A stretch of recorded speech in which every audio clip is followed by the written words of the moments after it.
ನಮಸ್ತೆ ಮ್ಯಾಮ್. ನಮಸ್ತೆ. ನಿಮ್ಮ ಹೆಸರು? ನನ್ನ ಹೆಸರು ಶಿವಗಂಗಾ ಅಂತ ಹೇಳ್ಬಿಟ್ಟು. ಎಲ್ಲಿಂದ ಬರ್ತಾ ಇರೋದು? ನಾವು ಬರ್ತಾ ಇರೋದು ವಿಜಯನಗರ ಡಿಸ್ಟಿಕ್ ಹೊಸಪೇಟೆಯಿಂದ.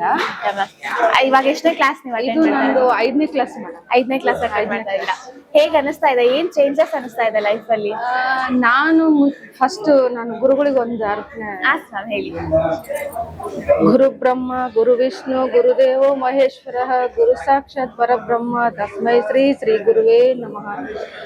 ಅನಂತ ವಿಶ್ವಾಚಾರ್ಯ ಗುರುಗಳಿಗೆ ನನ್ನ ಅನಂತ ಕೋಟಿ ಕೋಟಿ ಧನ್ಯವಾದಗಳನ್ನು ಹೇಳುತ್ತಾ ನನ್ನ ಈ ಒಂದು ಮಾತುಗಳನ್ನು ಮನಸ್ಪೂರ್ವಕವಾಗಿ ಹೇಳಲು ಇಚ್ಛಿಸುತ್ತೇನೆ. ನಾನು ಇಲ್ಲಿಗೆ ಬಂದಿದ್ದು ಮೇಡಮ್ ತುಂಬಾ ಒಂದು ಮನುಷ್ಯ ನೋವು ಇಟ್ಕೊಂಡು ಇಲ್ಲಿಗೆ ಬಂದಿದ್ದೆ. ಅದು ನಾನ್ ಬರೋ ಒಂದು ಮೂಮೆಂಟ್ ಇದ್ದಿಲ್ಲ. ನಮ್ ತಂಗಿನೇ ನನಗೆ ಬಲವಂತ ಮಾಡಿ ಇಲ್ಲಿ ಕಟ್ಟಕ್ ಫೀಸ್ ಕೂಡ ಅವಳೇ ಕೊಟ್ಟಿದ್ದು ನನಗೆ. ಆಕ್ಚುಲಿ ನನ್ನ ಮಗನಿಗೆ ತುಂಬಾ ಆರಾಮಿದ್ದಿಲ್ಲ. ನಾನು ಧಾರವಾಡ ಹಾಸ್ಪಿಟಲ್ ಇದ್ದೆ. ಅಲ್ಲಿ ಇರ್ಬೇಕಾದ್ರೆ ನಮ್ ತಂಗಿ ಹೇಳಿದ್ಲು, ನಾನು ಪಾರ್ಲರ್ ಮಾಡಿದ್ದೆ ಮೇಡಮ್, ತುಂಬಾ ಲಾಸ್ ಅಲ್ಲೇ ನಡೀತಾ ಇತ್ತು, ತೆಗೆದು ಬಿಡೋಣ ಇದು ಸಾಕು, ನನಗೆ ಜೀವಕ್ಕೆ ಬಹಳ ಅಂದ್ರೆ ತುಂಬಾನೇ ನೋವಾಗಿತ್ತು. ಸಾಕಪ್ಪ, ಇಷ್ಟು 8 ಲಕ್ಷ ರೂಪಾಯಿ ನಾನು ಅದಕ್ಕೆ ಇನ್ವೆಸ್ಟ್ಮೆಂಟ್ ಮಾಡಿದ್ದು, ಅದನ್ನ ಹೆಂಗ್ ಬೆಳೆಸ್ಬೇಕಂತ ಗೊತ್ತಿಲ್ದೇನೆ ನಾನು ತುಂಬಾ ಲಾಸ್ ಅಲ್ಲಿ ಹೋಗ್ಬಿಟ್ಟೆ. ನಾನು ಡಿಪ್ರೆಷನ್ಗೆ ಹೋಗ್ಬಿಟ್ಟಿದ್ದೆ ಫುಲ್.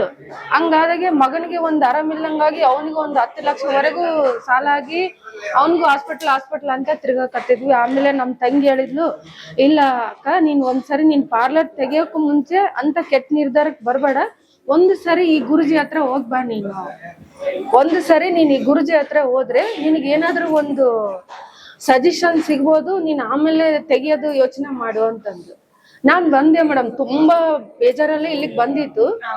ಅಲ್ಲಿಂದ ನನಗೆ ಗುರುಗಳ ಮಾತು ಕೇಳ್ತಾ ಕೇಳ್ತಾ ಕೇಳ್ತಾ ನಾನು ಯಾವಾಗ್ಲೂ ಮನ್ಸಲ್ಲಿ ಹೇಳೋದು, ಕೃಷ್ಣನೇ ನನಗೆ ಒಂದು, ನಾನು ಅರ್ಜುನ ಇದ್ದಂಗೆ ಕೃಷ್ಣನೇ ನನಗೆ ಒಂದು ಗುರುಗಳು, ಅಂದ್ರೆ ದಾರಿ ತೋರ್ಸೋದು ಅವ್ರೆ. ನಾನು ಕೃಷ್ಣನ ಜಾಸ್ತಿ ಪೂಜೆ ಮಾಡ್ತೇನೆ ಮೇಡಮ್. ಹಂಗಾಗಿ ಇಲ್ಲಿ ಬಂದ ಕೂಡಲೇ ನನಗೆ ನನ್ ಕೃಷ್ಣನೇ ಸಿಕ್ಬಿಟ್ಟನೇನೋ, ನನ್ ಕೃಷ್ಣನೇ ನನಗ್ ದಾರಿ ತೋರಿಸ್ತಾ ಇದ್ದಾನೇನೋ ಅಂತ. ಸಾಲ ತೀರ್ಸ್ನೋ ಬಿಟ್ನೋ ನನಗೆ ಅದು ಇದಿಲ್ಲ ಮೇಡಮ್. ಬಟ್ ಗುರುಗಳು ನೋಡ್ಬೇಕಂತಂದ್ರೆ ನನ್ ಕೃಷ್ಣನೇ ನೋಡ್ತಾ ಇದ್ದೀನಿ.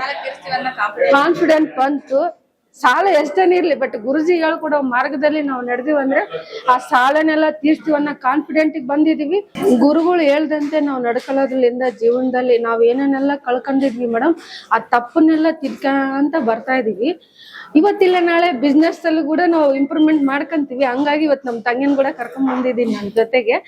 ಅಂದ್ರೆ ನಾನ್ ಹೇಳೋದಲ್ಲ, ನಮ್ ತಂಗಿಗೆ ನೀನ್ ನೋಡು, ನಿನಗೆ ಹೆಂಗ ಅಂದ್ರೆ ಅವಳು ಕಳ್ಸಿದ್ದಲ್ಲ, ಅವಳು ಅದಕ್ಕೆ ಇವತ್ತು ನಾನ್ ಕರ್ಕೊಂಡ್ ಬಂದಿರೋದು. ಆಮೇಲೆ ಇವಾಗ ನಾವು ಇಲ್ಲೇನೆ ಒಂದ್ ಬಿಸ್ನೆಸ್ ಸ್ಟಾರ್ಟ್ ಮಾಡ್ಬೇಕಂತ ಇದೀವಿ.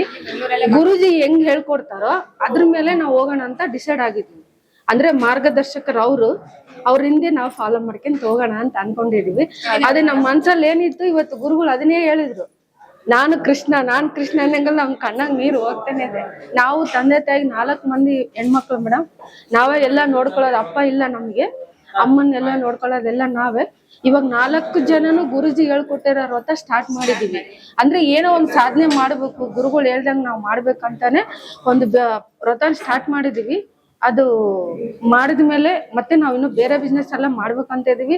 ಒಂದ್ಸರಿ ಗುರುಜಿನ ಭೇಟಿಯಾಗಿ ಆಮೇಲೆ ಮುಂದುವರಿಸ್ತೀವಿ ಮೇಡಮ್. ಏನ್ ಮಾಡ್ಬೇಕು, ಅವ್ರು ಏನ್ ಸಜೆಸ್ಟ್ ಮಾಡ್ತಾರ ಅದನ್ನೇ ನಾವ್ ಮಾಡ್ತೀವಿ. ನನಗೂ ಒಂದ್ ಆಸೆ ಇದೆ ಮೇಡಮ್, ಗುರುಜಿ 3 ಲಕ್ಷ ಮಾಡ್ದಾರ್ಗ ಮನೆಗೆ ನಾನ್ ಬರ್ತೀನಿ ಅಂತ ಹೇಳ್ತಿದಾರಲ್ಲ, ಅದಕ್ಕಾಗ್ಲಿ ನಾವ್ 3 ಲಕ್ಷ ಮಾಡ್ಬೇಕಂತ ಪಣ ತೊಟ್ಟಿದೀವಿ. ಮಾಡ್ತೀರಾ? ಆಲ್ರೆಡಿ ನಂದು ಪಾರ್ಲರ್ ಇದೆ, ಅದನ್ನ ಹೆಂಗ್ ಮಾಡ್ಬೇಕಂತ ಈ ಗುರುಜಿ ಹೇಳ್ಕೊಟ್ಟಿದಾರಲ್ಲ, ಅದೇ ತರ ಮಾಡ್ಬೇಕು. ಖಂಡಿತವಾಗ್ಲೂ ಮಾಡ್ತೀರಾ ಮೇಡಮ್?